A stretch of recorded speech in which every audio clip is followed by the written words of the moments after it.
Realisasi pendapatan negara selama semester pertama 2020 turun hingga 10% dari tahun lalu. Sementara itu belanja negara tumbuh positif 3% untuk mendukung penanganan dampak COVID-19 sehingga defisit APBN mencapai Rp257 triliun atau 1,57% terhadap PDB.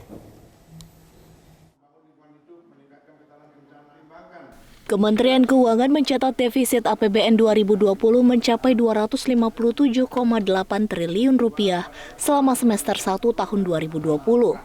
Defisit ini setara dengan 1,57% terhadap PDB. Menteri Keuangan Sri Mulyani mengatakan, defisit ini disebabkan oleh penerimaan negara yang masih tertekan, sementara belanja negara tumbuh lebih cepat.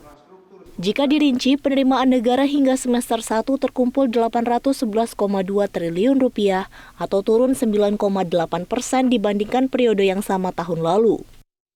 Menurut Menkyu, pendapatan negara masih sejalan dengan perkiraan defisit pada pendapatan negara tahun ini, yakni minus 10%.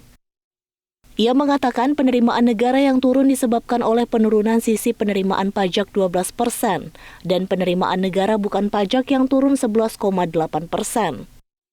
Sementara itu penerimaan cukai dan kepabeanan masih tumbuh positif 8,8%. Belanja negara hingga semester 1 tercapai Rp1.068,9 triliun atau tumbuh 3,3% dibanding periode yang sama tahun lalu. Belanja pemerintah pusat tumbuh 6%, sementara realisasi transfer ke daerah dan dana desa turun 0,9%. Defisit tahun ini mencapai 1,57 semester 1 dari GDP. Ini lebih dalam dibandingkan defisit tahun lalu yang sebesar 0,86% dari GDP. Seperti diketahui tadi bahwa Perpres 72 mengindikasikan defisit bahkan akan mencapai di atas 6%.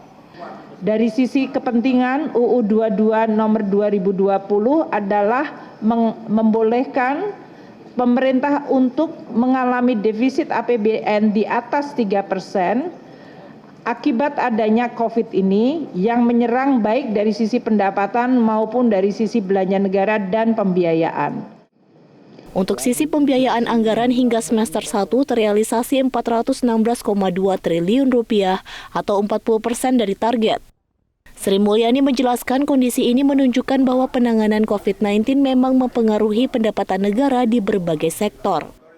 Dari Jakarta, Augustin Lawrence, Metro TV.